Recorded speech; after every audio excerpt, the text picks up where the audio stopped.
Hey everyone, welcome to Smash and Grab Comics. This is Tyler sitting on a Sunday night in Sioux Falls, South Dakota at TR's house. Hi, that's my house. That's him.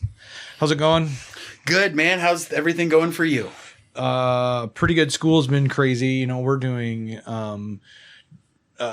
in person at my school that I work at. And then to limit the amount of times the kids cross the halls together and, you know, do all that stuff like that. We've gone to this block scheduling. So they go to 80-minute periods 4 times a day. And then the opposite days, they do the opposite classes that they missed the day before. Anyway, it's just so overwhelming, all this COVID precaution. Yeah, that takes up. I mean, honestly, it feels like my subject is secondary to the precautions we have to do all the time. Wow. So. Is that for, because you do kindergarten through 12th. Through 12th grade art, yep. And so, yeah, I mean, I see, like tomorrow, I see the 5th graders, and then 7th through 12th grade tomorrow. Wow. And then, yeah, so I mean, my day kind of changes on which elementary class I have. Okay. And so that sounds tedious and annoying. It's just a lot of scheduling. So I'm bummed that it's Sunday night already because it's right back to it tomorrow. Yeah. You know what I mean? I really I love the job. I mean, being an art teacher is freaking cool, but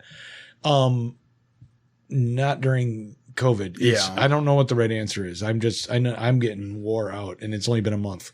Yeesh, that is no good. It sucks. Yeah, just a month in and you're feeling... Well, and part of it is kids are terrible these days. And that's our subject for the episode. Let's get down to it. How horrible are kids now with their tic-tac and their tic-tac. Their book of faces. Yeah. Ah, satanic. Their tic-tacs and book of faces.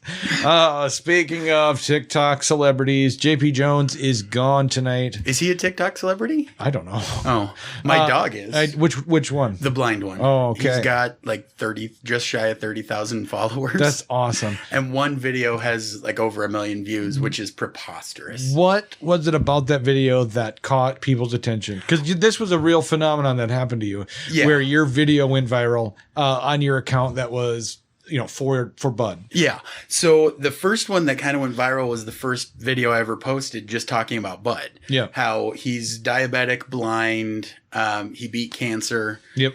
And the whole time he's just been this super happy, playful dog. And so the question I had was, what kind of drugs is he on? How do I get a dog drug tested? Yep. Because if he's that happy through all that, clearly he's on the pot. Yeah. He's on the pot. Yeah. But the one that got the biggest was actually talking about I call it affectionately my gross hand. Yeah. For anyone listening, you probably don't know, I only have 4 fingers on my left hand. 3.5. Yeah. Well, I call it an 1/8. Okay. So what was just on another tangent here. Mm-hmm. So the other day you posted a picture of you wearing your atheist ring. Yes. And godless heathen. Yeah. So just to be funny, I thought, you know, what if play the devil's advocate here and just skip over what the post is about? Yeah. And so I wrote, holy shit, what happened to your hand? Or what happened to your finger? Yeah. And the thing is, there are people who genuinely don't notice after years. Yeah. And I'm not quiet about it. But I would have thought for sure you knew that I knew that you don't have all your fingers. I thought, and so, I remember even talking about it with you. You wrote a very nice, I lost it you told me how you lost it. And then I went off about being some kind of, you were a soldier, that I took your explanation of how a firearm discharged in your hand to mean that you were a soldier, and just went off on this Republican rant. And I've never been a soldier. So no, but it was funny that you mistook it. I thought for sure you would pick up on what I was saying and just run with it. Yeah, I should have, but that moment I was not catching it. Anything I post on yours that you're like, that seems out of character for Tyler, I'm trying to go for the comedic effect. Gotcha. So anyway, you're missing the finger. Yep. Go back to what you were saying. Yeah. So for the viral TikTok, it was a story about I was at Walmart once, little kid, didn't know better, and he's right at eye level with my hand, so way too loud. What happened to your hand? Yeah. And his parents were horrified, and they were, sort of trying to apologize with their eyes. Yeah. And I just leaned down and I went, well, when I was your age, I didn't eat all my vegetables. And then one day it just fell off. So they kind of, moved the kid away, and the mom gave me a hug and the dad gave me a high 4 1/8. That's so. And then how did that translate to the dog video? Well, because I don't show my face on that particular account. Okay. So in the background the whole time while I'm telling the story is my dogs. Okay. Because I seriously want to know what about it caught on to push towards over 1 million views. I think part of it was the self-deprecating humor. The caption that I wrote with it caught some people, which is, do you know I have a lisp in sign language? Because the missing finger, you see. Like when I draw Thanksgiving turkeys, they come out all deformed and it's horrible. I ruin Thanksgiving. I have a whole bunch. Too bad you had all your fingers as a kid. So that you could have made your hand turkeys would have been the best. Yeah, my hand turkeys, they would have been horrifying. They would have been good. Like somebody would have been his tail feather plucked out. Yeah. Right? That's what it would have looked like. Yep. So anyway, JP isn't joining us. He, I'm sure, had baby issues tonight. Yep. Being a new dad and all, we forgive you. So. Well, you do. I do. TR does not. All right. Hey, 3 Jokers tonight, part 2. I was bummed that it took so long to get this. I thought it was going to be week. Yeah, I did too. And I actually, on my personal Twitter account that I just don't use anymore. Yeah, you just, I'm just smash and grab. I figured that. I'm like. Yeah. But on that, sometimes I'll want to post something that is not on brand for smash and grab or it's offensive. Yeah. And then I'll go to my account. Yeah. But for this one, because I thought it was supposed to be a weekly as well, I wrote. That's the cat. If you can, I know on the video you can see the cat, but I don't know if on the podcast you hear rubbing or purring. It's the cat. Yeah, he's rubbing against the microphone. I have a black bobtailed kitty named Friday. Oh, I could definitely hear it. Yeah. But my joke was, to quote DC, we have 3 hang on. We have 3 hang on. We have 3 jokers over several months. Yeah, so it was kind of bittersweet because it took so long, so I had to kind of recap what was going on. And I actually had made the decision not to read number 1 until at least number 2 came out. Yeah. Because I personally love shotgunning these. I love to binge them. Mm-hmm. And especially, this is just 3 issues when it's all done. So it's a nice bite-sized thing. I think we're supposed to get the 3rd one this week. I hope so. I really hope so. I looked on the previews, and I think it is this Wednesday. But this podcast is being recorded on October 4 today. Yeah. So it should be out this Wednesday, I'm pretty sure. So what set us up, the 3 Jokers, we did review the first one. Was it just JP and I? I think so.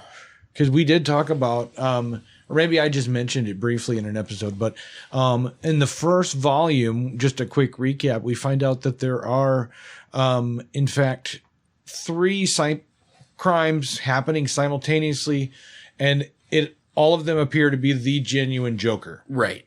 There are eyewitnesses for each crime scene that place very clearly the Joker at the scene. Yeah. But they all happen simultaneously, so we know it can't all be the Joker. Right.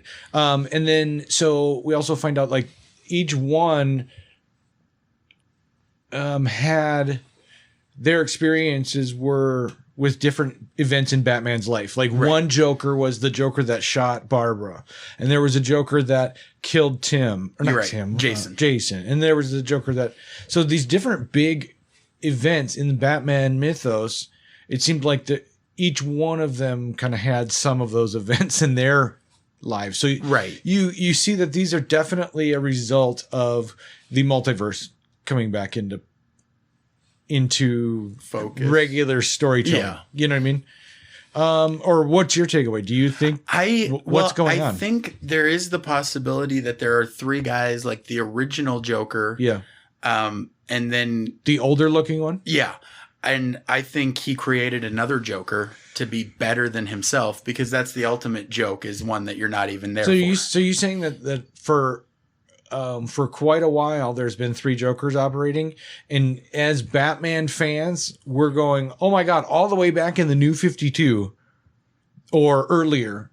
Yeah, I think that they're going that way. That there've been three Jokers. At the very least, they're trying to lead us that way because of some of the things that the Jokers have said, and they even talk about with Jason Todd how when he went to being the Red Hood, right, how he was meant to be the best Joker. He was meant to be a better version of the Joker. Yeah, and that's why the Joker steered him to the Red Hood, and all this where really the Joker's been playing him and he didn't know it. Okay. So part of me thinks that at the very least, they're trying to steer us toward the Joker is less one man and more of a mantle worn by anyone worthy, quote unquote. That's unfortunate if that's true, because I always thought that is the antithesis to Batman. Batman is more than a man. He's a symbol. Yeah. And so the Joker was not. He was always one man that could not be put down. Right. And he was that one guy that kept running up against the symbol and crashing into. He's the guy that runs into a wall over and over. Sure, he's got sidekicks, but none of them. There's only been one Joker. Yeah. He's got henchmen. He's got teams. He's got men. But he's always been a very solo dude, and now it finds out that there's a team of them. Now, is this canon in the Batman? It's mythos? It's Black Label, so I don't think it is. Okay. Most of the Black Label stuff is non-canon, or not within current canon. Yeah. With DC's future up in the air, we don't know what's going to be canon, in a year from now, honestly. Yeah. Okay, so end of book 1, Jason Todd shoots one of them. Right, and Barbara Gordon, formerly Oracle, that's where I think she worked the best. I loved her as Oracle. Yeah. As Batgirl, she's sort of middling. Yeah. And she's okay as a fighter, but she was so good as Oracle. It's just, yeah, I like the idea of Oracle as a character. We don't need another Bat person roaming around. That is so played out, and I've never been on the board of Batman having a team. Yeah, Batman, I mean, he has a sidekick. Yeah. And there are formerly affiliated people who are off doing their own thing that sometimes will show up when things get really bad. Yeah. But in general, that's how I view Batman, is with one ally or fewer. Yeah. And then so now there's this whole team, and for the last 5 years it's been nothing but Damian. Not even Damian so much. I mean, we just see a lot of Batwoman, his cousin, or whoever she is. Yeah. Now Batgirl, which I liked her better as Oracle. That was a better character. Yeah. Oracle, that's one of the things that they did really well was, and you could argue with Professor X does this too, but they had someone who had a physical disability that was still a major player and a huge thorn in the side of all the bad guys. Right. Because she did so much as Oracle. Mm-hmm. I don't know. So she's back out in the field. She's Batgirl. She and Tim Drake, not Tim Drake. Jason Todd, are at an aquarium where the fish or sharks just got infected with the Joker toxin. Yep, they got because remember there was that Joker storyline where he made those Joker fish that he tried to get a patent on. Yeah, and they wouldn't take it, so he went crazy. Yeah. Okay, so then we find out here that this is the Joker that beat Jason Todd, left him for dead. He died in the explosion. He came back from the dead. This is that Joker. But in volume 2, when Jason Todd is squaring up against the two Jokers, one of them beats him again and says, this is even funner than it was last time. Oh, yeah. So, which tells me that's where I kind of have I'm leaning towards multiverse Jokers as opposed to these guys have been created by the Joker in one universe. because they could have all had that experience. Yeah. But because of black metal, now we have the option of having multiverse Jokers, and I am leaning that direction. And I can definitely see that.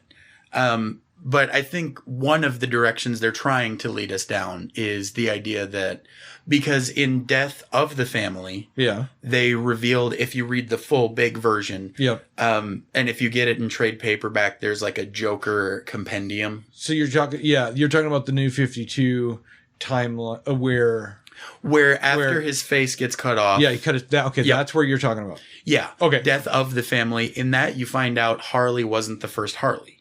She was just the only one that was good enough. I should go back and read that because I didn't.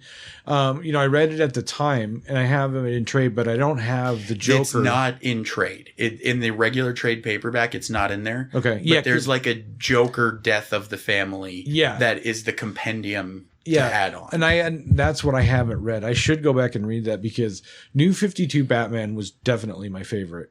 Yeah, and I think, and we've talked about this before, New 52 catches a lot of flack. Yeah. But they did some really good stuff. It catches some flack because the way it was a soft reboot for the entire line of DC characters, but it didn't reboot them all the same way. Batman was rebooted to being only 30 years old. Right. But it was also, all of these events also happened in his life that they had already written. Yeah. Right? DC Comics. So it was reboot without getting rid of any of the past. Superman but all the other, but the other characters had a hard reboot where this is the first time we're seeing them in the world. Whereas Batman's it was so convoluted. Yeah. And the execution left something to be desired for sure on that. Yeah. And so, then they went with what's the current thing we're still in, which is Rebirth.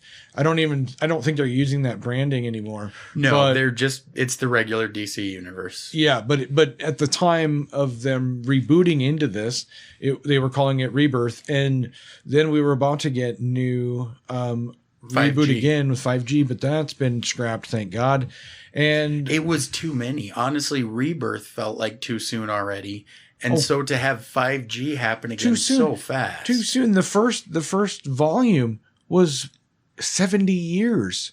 Why do we need to reboot? You know what I mean? I'm like, yes, I know they've been telling convoluted stories and all that kind of stuff. And you could still do the timeline where what's the Flashpoint? Yeah, Flashpoint. You could still do that. You could still reboot certain things like that. But just keep going. Like that's just an event that happened. But it's this like we're gonna cancel all titles. We're gonna start over with number one. Yeah. It's all the marketing. It's all the hoopla behind it. And too much it lacked. It did in Rebirth for me. It lacked the content that I wanted. Yeah, and I'm sorry. Yes, the content was stupid. I mean, early Batman stories were dumb. I mean, like the Signal as a character, the black guy Duke. Yeah. What the fuck is he? I mean, nobody even talks about him anymore. Yeah, it's just another one of those like, well, that was a thing that happened for sure. Yeah, and it's like, why? Yeah. And then so I don't know where DC's going lately. They're putting out these great stories in Black Label. Yeah, and I know JP has a big gripe with all the different Black Label, especially with the Joe Hill Presents DC Black Labels, Joe Hill Comics. Yeah, that's an exclusive with Joe Hill because he's got his own publishing, and so he's not dealing with Black Label as Joe Hill the writer. He's coming at them from his own publishing, right? Going Joe Hill Production, whatever it's called. Joe Hill, I think it's just Joe Hill Comics. Okay, so then because he wants to establish himself as a comics label. Yeah. Okay. So his hopes are in 10 to 15 years, he won't have to be third billing on the comic for the kind of distribution that he wants. Yeah. Anyway, so yeah, it's all business and JP hates that. This is although I will say I think Black Label has found their stride. I really do, because so much of what I'm seeing is books like this where they're grittier, they're darker, they're nastier, they're not kid friendly. But they're shorter, really well-written stories from different points of view. Yeah. Yeah, definitely. in a way, I kind of hope this story goes into being canon for the rest of the Batman line. So it's been so good. JP mentioned this on the Rainbow live show. Yeah. Is that this feels like it could be as big of a thing for the Joker as the Killing Joke. Really? Yeah. He thinks that it has the qualities to become that big. Huh. So, okay, issue 2. Now, we haven't really got into issue 2 yet. Nope. But the repercussions are Barbara is running to Batman to narc. To narc go on Jason. Yeah, she's going to Batman saying, Jason killed him, but Bruce, you're not listening. And it's like... Yeah, and basically Batman's response is, I'll deal with him later. I just want to be like, on one hand, yes, Jason is killed. He flat out killed him. But he's not 10. And Barbara definitely should let Bruce know at some point. But she wanted him to divert what he was doing right then to go. And they're in this like race to get to the other Joker. Right. Right now, there's 3 Jokers. They know one of them's dead. Mm-hmm. That's what they know. They don't know if it's the real one. They don't know if they're all the real one. Yeah. So when you went Barbara narked, I'm like, yeah. I mean, not that she narked is the problem for me. It's that she's just not recognizing that that's not the important issue at the moment. And they're flying through the streets trying to get to the other location. Right. And they're talking about this. There was at one of the sites, there was the murder weapon. They found a fingerprint from Joe Chill. Yeah.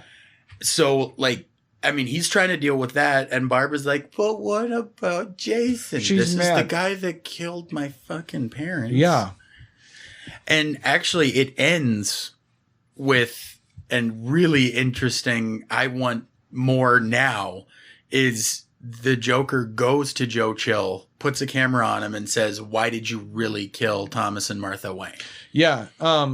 So this is one of the reasons that we got a text message. Yeah. Sorry. Is it JP? No. Going, what's up, baby? How are you? Hey, TR. JP, we miss you. Can I come by later? Oh my.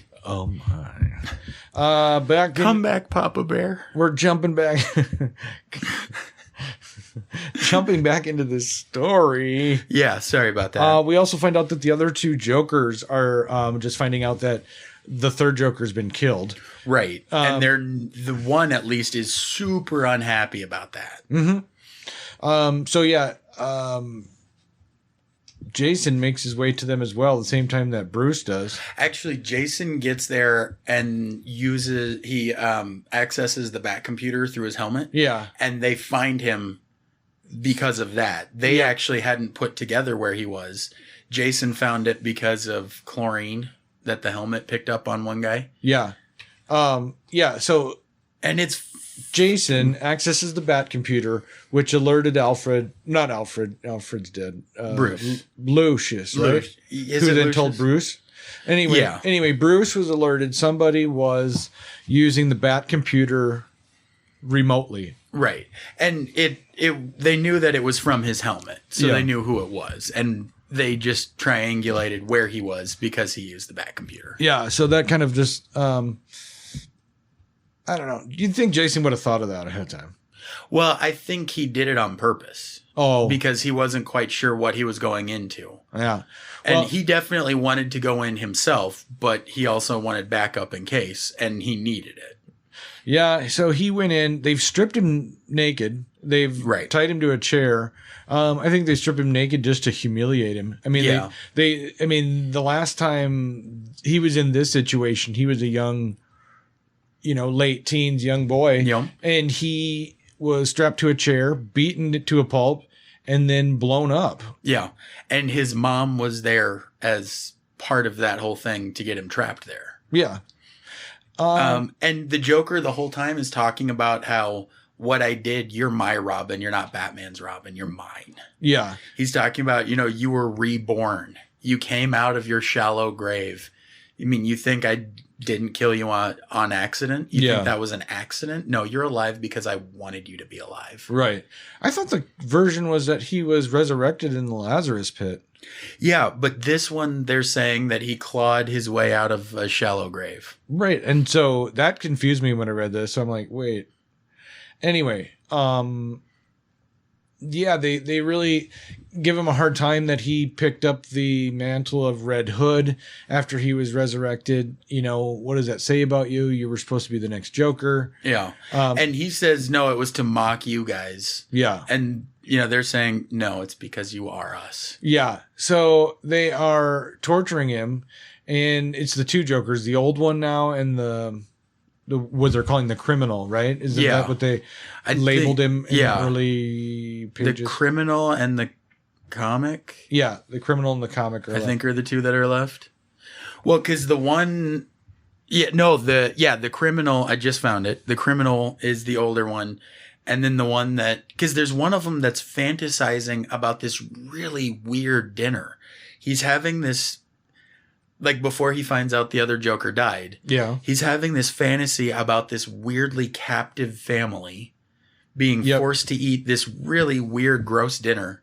Yep. I took that to mean that, you know, the story of the Killing Joke. Thank you. Oh, sure. Thank you. Thank you for that. The Killing Joke. Where that story has become to be accepted as canon, where he had a family that then he basically left behind because he went insane. Yeah, because he became the Joker. I think we're seeing more of that, right? We're seeing him back in the place as in the early days of being the Joker. Right. And he's remembering how his family was terrified of him, didn't want to come to the dinner table. And he was like, sit down, you know? Yeah. I mean, he clearly abusive. Right. And so I think that's the Joker from the Killing Joke.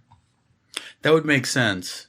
And yeah, they Jokerized a bunch of dogs. Yeah. That was at one really point. Yeah. Like, it's, yeah. And there's still, of course, this whole time, we're left wondering which Joker died. Was it, you know, the real Joker, the first Joker? Yeah.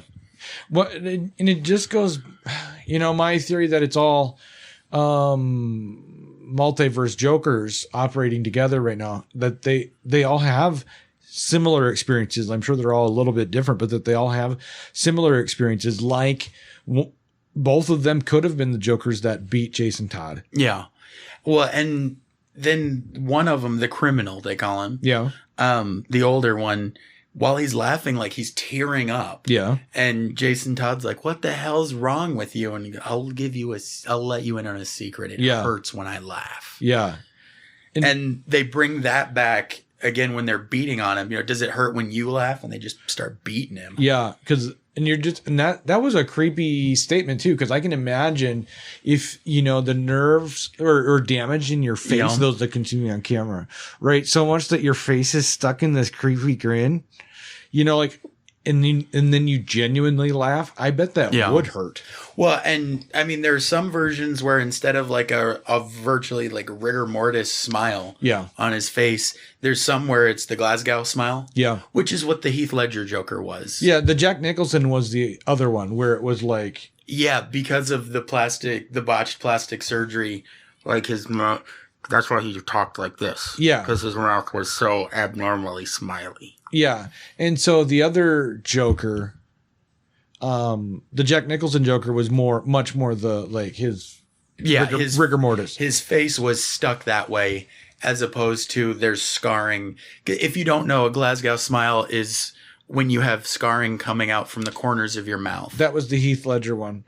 Right. And then the, well, I don't know what the fuck, from the not Birds of Prey, but the previous one. Joker? No, the Joker. Oh, that was Suicide Squad. Yeah, in Suicide Squad. Jared Leto. I don't know, because I hated that character so much, so I don't remember what was his. There was nothing. What was his abnormal. origin of? Oh, and here's my other question. Back at the Tim Burton Batman, Jack Nicholson's makeup. Yeah.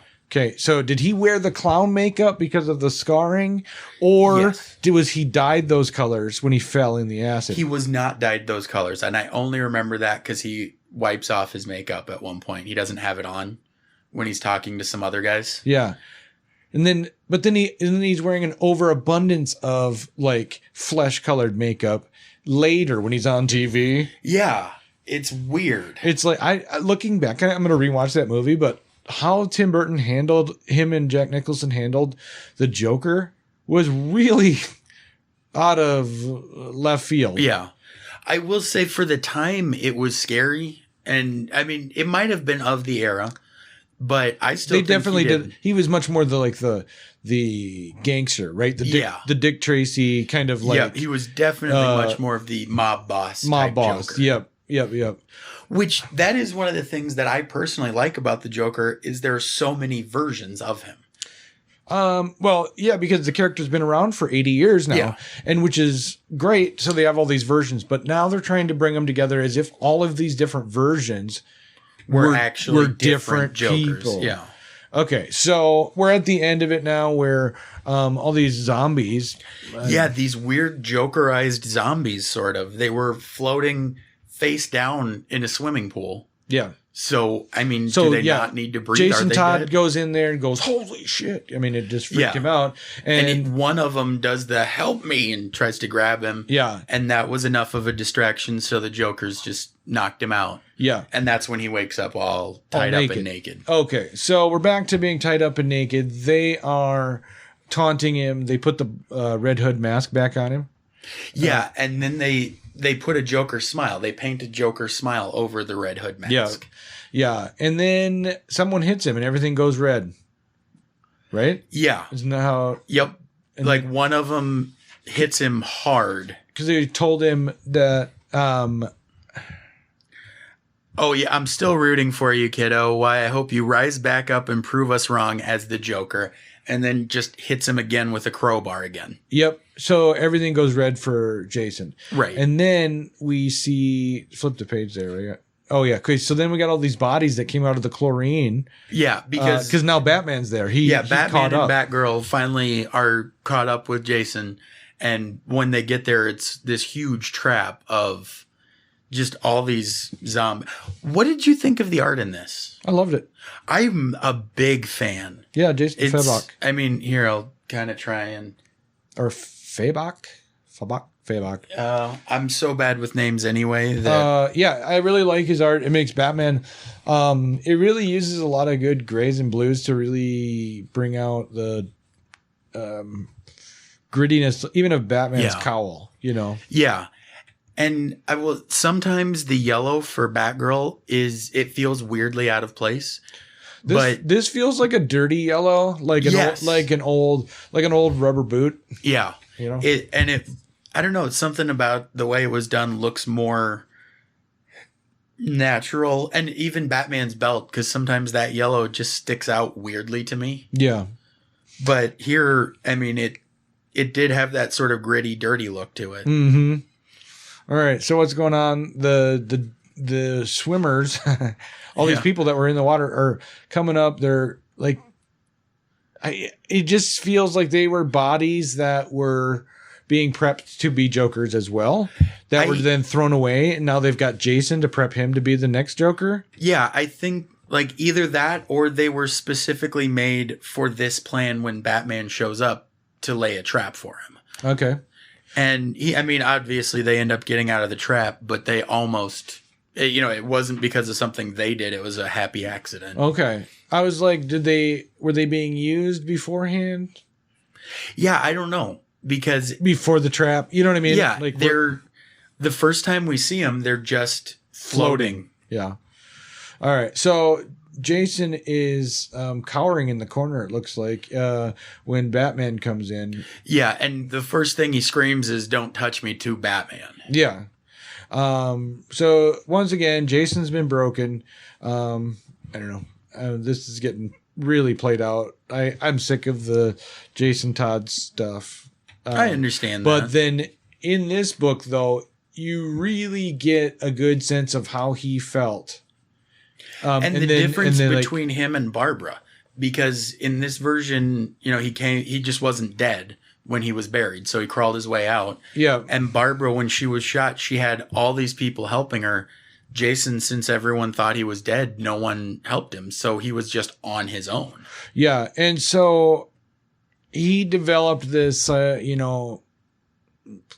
mental illness of thinking that everyone abandoned him. Nobody helped him. He had to... Right. He was completely alone, so that he doesn't feel like he can really trust Batman to be there for him. No, he hates him. Yeah.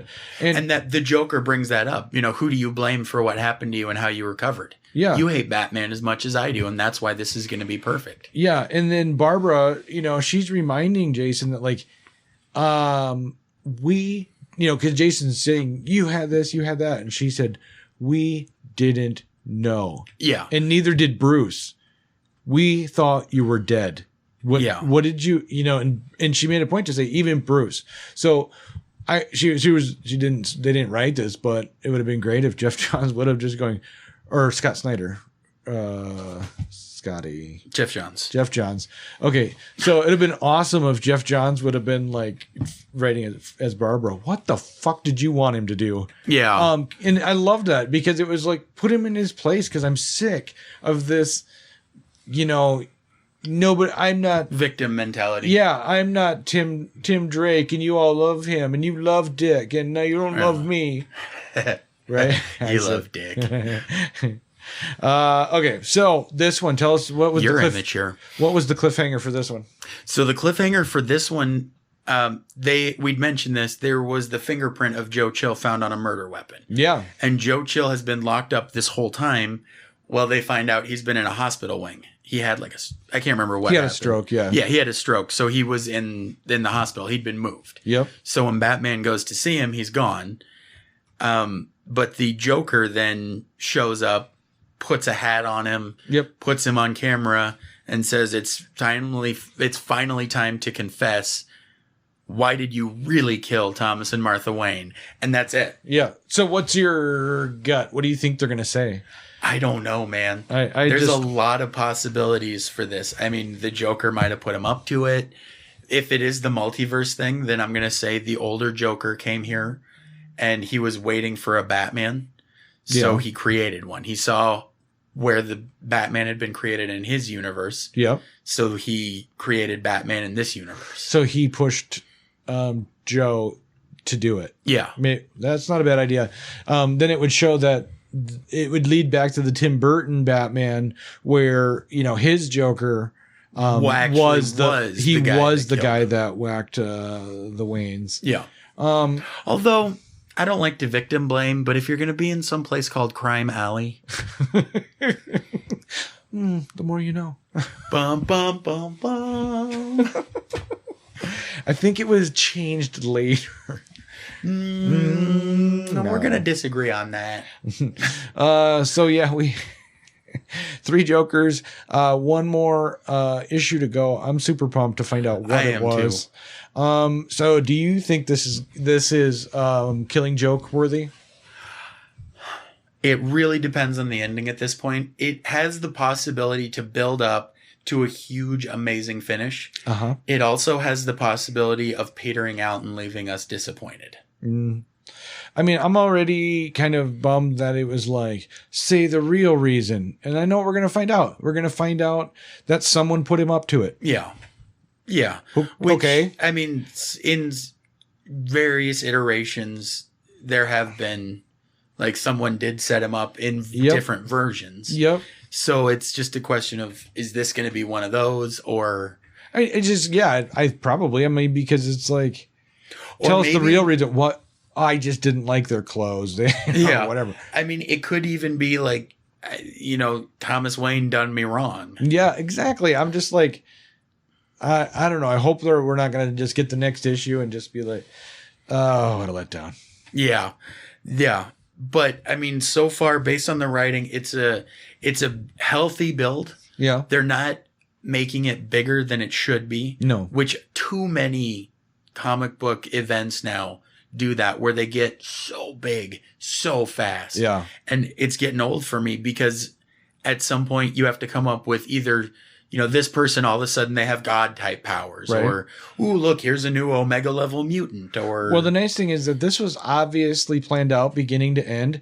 They knew it was going to be the 3 issues. They knew, so they weren't running it without an ending, and then they all of a sudden had to put a brakes on it because it's ending, right? Right. So they were like, these shorter stories, they plan them out, and that's to fit better. Yeah. And they're doing this new format, not quite a prestige format. They're not. Yeah, they're not big. Quite that level, but it's got a thicker cover. It's got decent stock, but the stock feels okay. So it's thicker. It's comic book size, but yeah, the depth of it is thicker. You know, it's like if you stack 3 comics on top of each other. Yeah. A lot of that is the thickness of the paper. Have you made sure to pick up your playing cards that come with it? Yes. Yep. I have it in my wallet, I think, even. Those are, very unique marketing ideas that I think are fun. I'm looking forward to seeing who the next one is, because the first one was Joker Batman, and this is Joker Barbara. Joker Barbara. If you guys haven't seen it, it's literally that, but as a playing card. Yeah. And it's cool. For those of you who are just listening, too bad. Yeah, so you get you get a little something extra with it, and then because of the Joker 80th anniversary this year, they've also been putting out these Joker masks. Can the camera see them? Yeah, they can. We can see a couple of them behind you. So they've been putting out these Joker masks for the 80th anniversary of the Joker. Right. You got a few of them. I've only got one, which is the Scott Snyder face cut one. Sure. Or not Scott Snyder, but during the Scott Snyder stories. Yeah. Greg Capullo. Yes, that's right. I managed to nab all 4 when no one was looking when I was at Rainbow. Yeah, sweet. I did one of those. Hey guys, is that a distraction over there? What? And they all looked. What? A distraction? Where? I don't think they would have minded if you would have just taken all 4. Oh no, that's what I did. Oh. There was one person who was, and this is at Rainbow Comics Cards and Collectibles, 3310 South Minnesota Avenue, or 1701 South Pine Lake Roads, Suite 17. Pine Lake Road. That's what I said. Lincoln, Nebraska. Yeah. Got to make sure to plug them. Rainbow is our sponsor, as always, for this show. Well, we got to talk to Dave. Their sponsorship ended in September. Oh, did it? Bum, bum, bum. Well, then never mind. Forget the things we just said. I've just been behind. Dave, if you're listening, I'll be calling. Anyway. Okay, the mask. Yeah, the cardboard cutouts. They're kind of fun for wall hangings. They come with a little, tie thing. Yeah, you could actually wear them as a mask, but there's no eye slits that I noticed. I like them. They're fun. If you want to look cool and bump into a bunch of shit. Do you ever... I like the kind of the gimmicky shit that you can pick up with the comics. What do you think? I like it too. I do too. Just add it to your swag. Yeah, throw it up on the wall, or stuff like that. Like from SuperCon last year. Yeah, Vault Comics had a little Vault Comics pin. Yep, and I got that put on one of my backpacks. Did you? Yeah. So the future of Batman, the DC Publishing is canceling lots of titles, right? Yeah. Okay. Yeah, DC is swinging an axe right now. Yeah. What do you think is going to happen with Batman? Do you think it's going to be all Black Label, one-off short stories, or like we've been getting, and they're going to stop the main shit? I think they're going to, and JP mentioned this too, there's going to be like a best of. There's going to be, omnibus stuff. There's going to be trades coming out. For new stuff, I think they are going to limit it somewhat, at least for a little while, because DC right now, the way AT&T is handling everything, they just don't want it. They're sick of having it, apparently. Why don't they sell it? I mean, that's what I don't get. It's like, well, there have been rumors off and on about them selling it for a little while. Yeah. There was a rumor that it was going to be sold to Marvel at one point. Yeah. I mean, or it's weird because, I mean, at one point, DC owned itself. Right. Right. So I guess, like, couldn't money be exchanged so that DC would just run itself, become its own thing?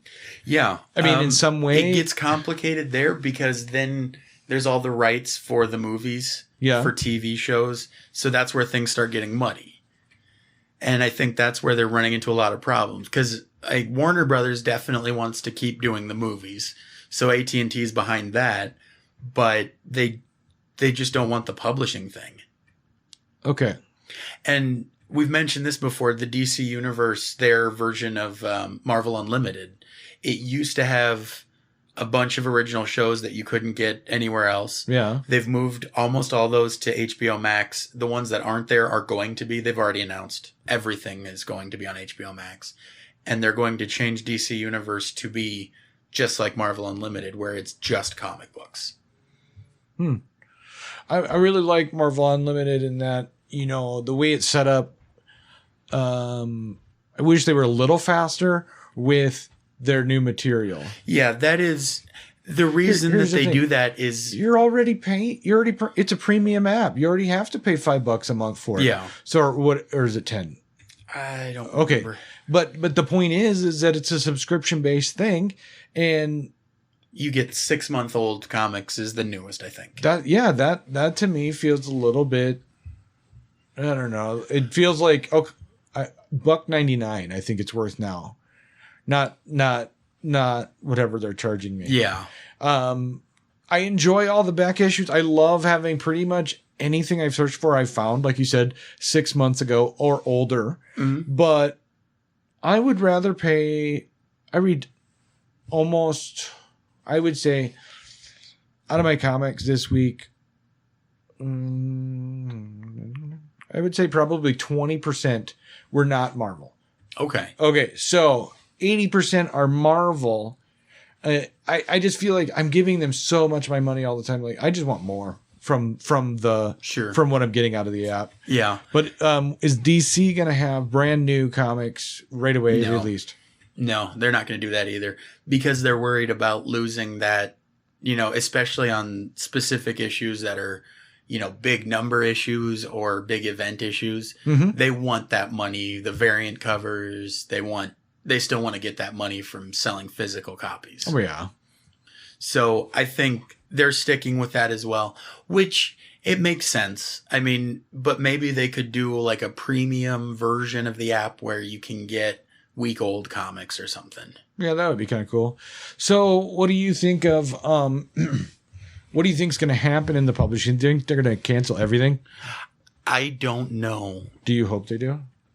I mean, because it feels like right now the best way to just do it is to just torch everything. And at some point somebody can, you know, reignite stuff and just start from scratch. I mean, like, JP's right. Batman is such a huge character. It's outgrown. You can't just stop it. No one's ever going to stop telling Batman stories. Yeah, Batman I think is bigger than DC at this point. Right.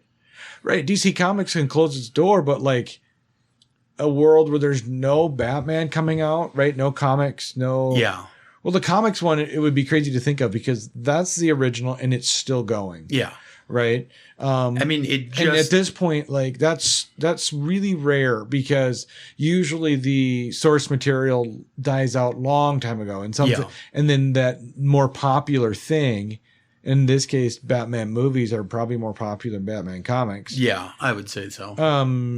And I just hope it doesn't die. In the comics itself.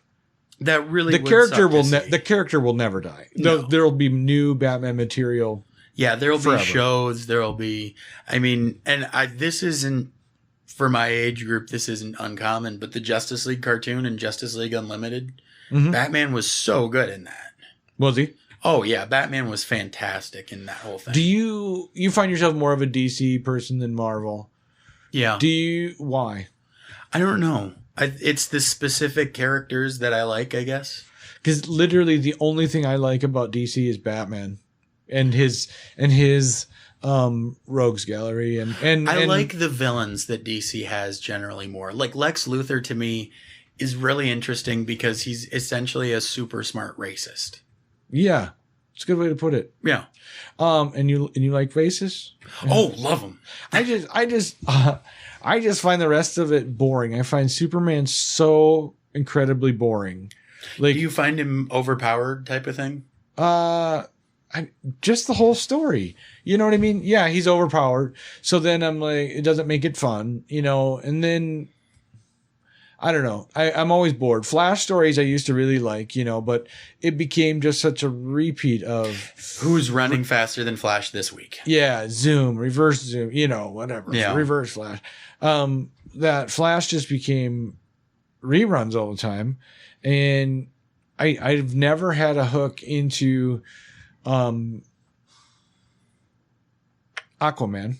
Ever. I mean, looking at a merman and mer people, that was never appealing to me. Yeah, I was the same way on that. In the Justice League cartoon, yeah, they did make him more badass and more like he's fighting for his people type of thing. Yeah. They did it really well. I love the cartoon. They were always just like I'll tell you what it is. Gail Simone has written more DC than Marvel. Yeah.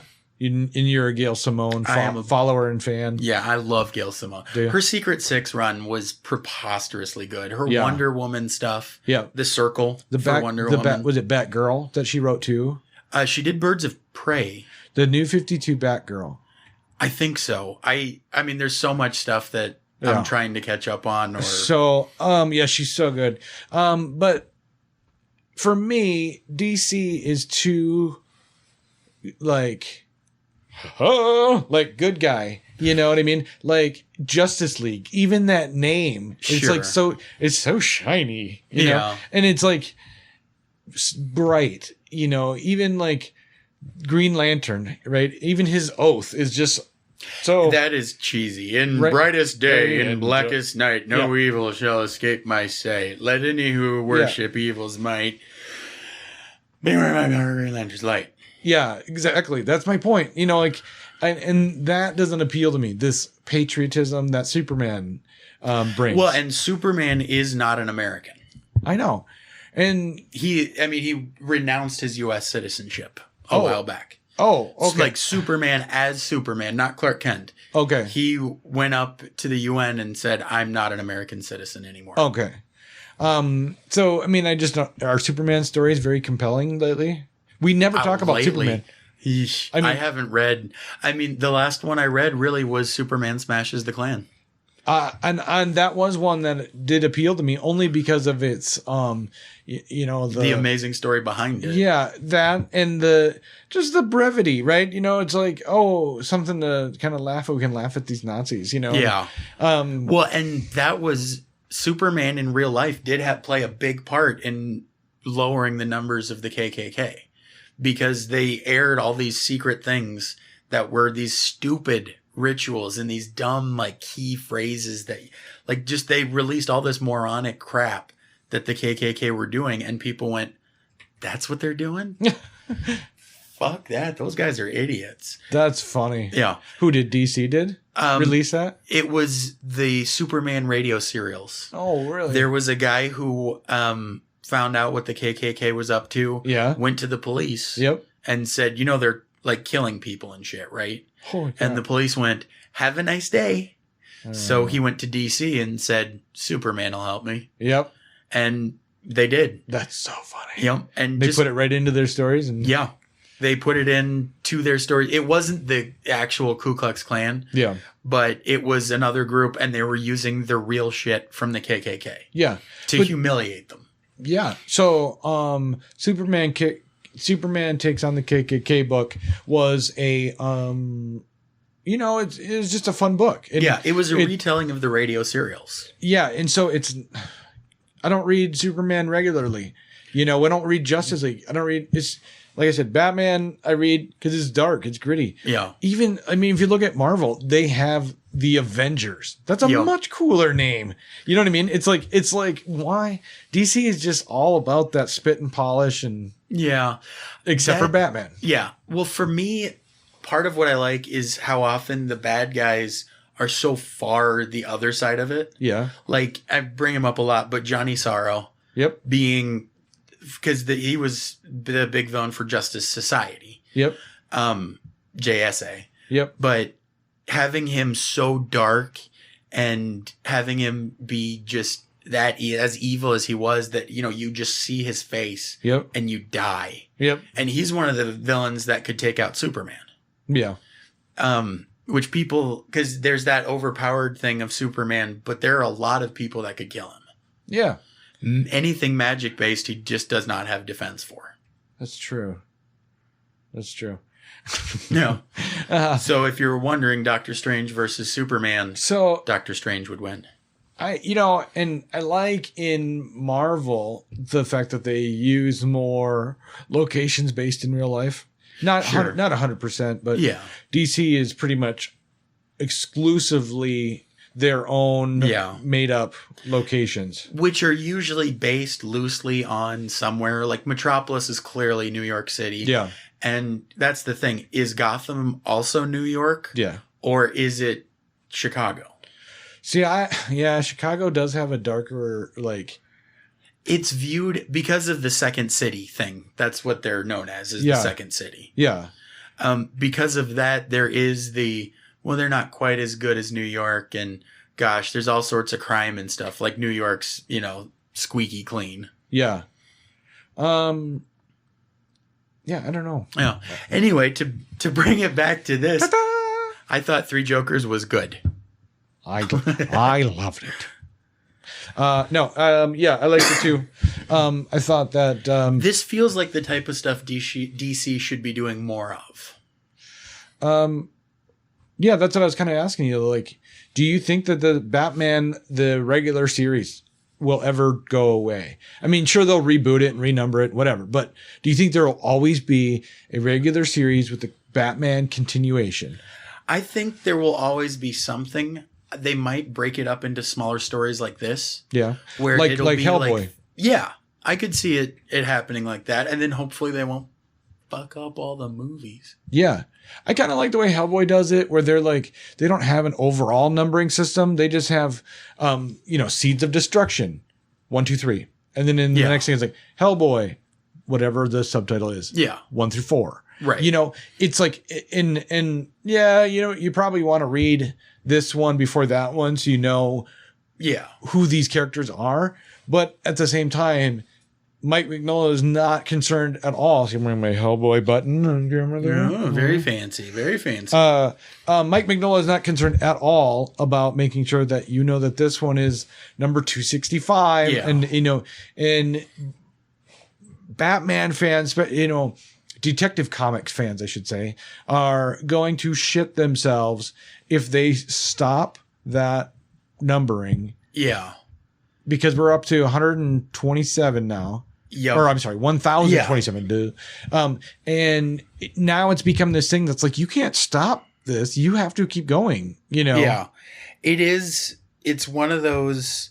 And there are still some Superman fans, but for Action Comics, you're not going to have the huge outcry. No, I don't even remember Action Comics 1000. I do. It was before Detective Comics 1000. Yeah, but you know what? Detective Comics is now caught up with Action Comics for numbering. Yep. And so it's like there's something about me that wants it to be genuine, but it's not. They rush the months, they put out double months, they do whatever so they can hit a certain date. And it's like, I think it would just be more genuine if like it was an actual, wow, it's really been 1,000 issues, 1,000 months, because it's a monthly issue. Yeah. If they actually accomplished that. But towards the end or at some point, they always change the delivery so that they can hit a number by a certain date. Yeah. And I don't know. And it is part of that marketing thing that we talked about with, some of the companies where rebooting the whole universe, creating these false, events and false number ones, that kind of thing. Yeah. And I hate that. I hate the trying to pageant up comic books to be much different than what people love. I don't like that. No. If we had a Batman like reboot or I don't know what DC's going to do, but with Batman, I hope they go back to less is more. Having Batman solo stories.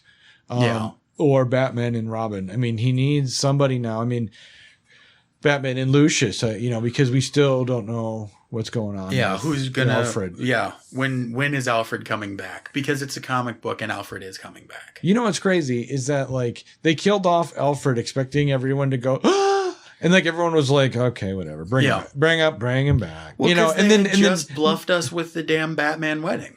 Yeah, yep, and then so they had killed off Alfred to little to no fanfare. Yep. Nobody gave a shit. Yeah, because nobody thinks it's gonna last. The issue where he is killed has not changed in worth whatsoever. Yeah. So nobody believes he's going to be gone for very long, but it's now become 2 years ago, or I don't know how long it's been, but it's been a while. Okay, so now it's going like, okay, seriously, bring fucking Joker back. Or not Joker. Alfred. Bring Alfred back, god damn it. I mean, that's as me as a fan, I'm going, all right, we know you're going to bring him back, just bring him back. Well, and actually, I think Alfred was in this one. Yeah, but then again, because it's non-canon. Yeah, it is Alfred. Yeah, and it's at least it's a white person cutting the. It's Alfred. Cutting. Yeah, that's Alfred. Yeah, but anywho, so Batman 3 Jokers. We will do a review of the third issue, and as a whole, we'll talk about the whole series when that's done. So, anything else you want to add before we say goodnight? No, I'm good. I mean, I think, Jeff Johns, Jason Fabok, and Brad Anderson probably said Jason's last name wrong because I am a fool. But yeah, how cool is that? His last name is Fab. Yeah. What's up, Fab? Fabok. Do you think his high school classmates were like, Fabok? You know what I mean? I can see that. Yeah. Or do you think he was a nerd and they were like, Fabok over there? Hey, what's up, Fabok? What's up, Gaybok? Do you think that kids are so cruel? Do you think that he got shit for his name or was cool about it? I got shit for my name, so I'll just assume. You did? Was it bad? Was it bad? People were just. The thing is, they were never clever with it. It was always the same thing. Okay. So one time, I just lost my shit because someone thought they were being clever. Yeah, what'd they say? It was Triscuit. Oh. And after 5 or so years of that, yep. When someone I'm not going to pretend you're clever to stoke your ego because you're making fun of my name. Yeah. Eat me. Yep.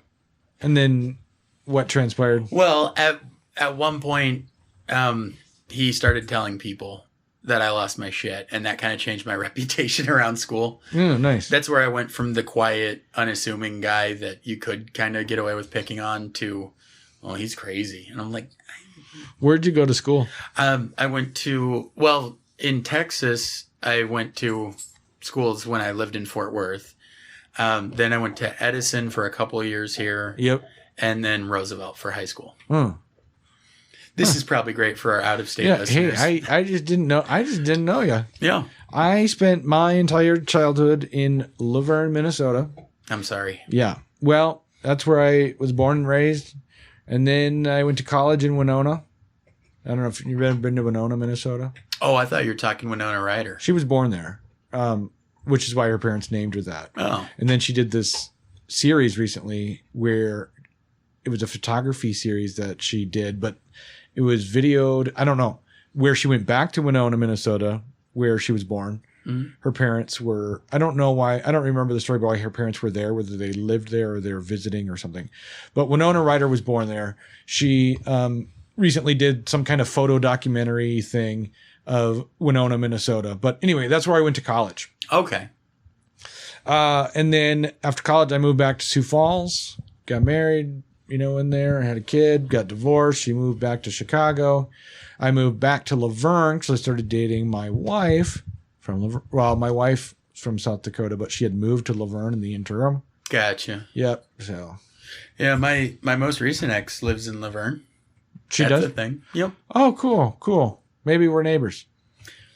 Probably not. Probably not. Yeah. Anyway. Do you live really close to a cop? I don't know. No, this guy, he makes it clear that he's a cop. Does he? Yeah, like he'll walk around in his uniform and shit. Whatever. Because he's a big man. Big man. Big man. All right. So, First Master Grab Comics. Across the table from me is TR. And then bouncing back this way is me. It's Tyler. Later. Bye.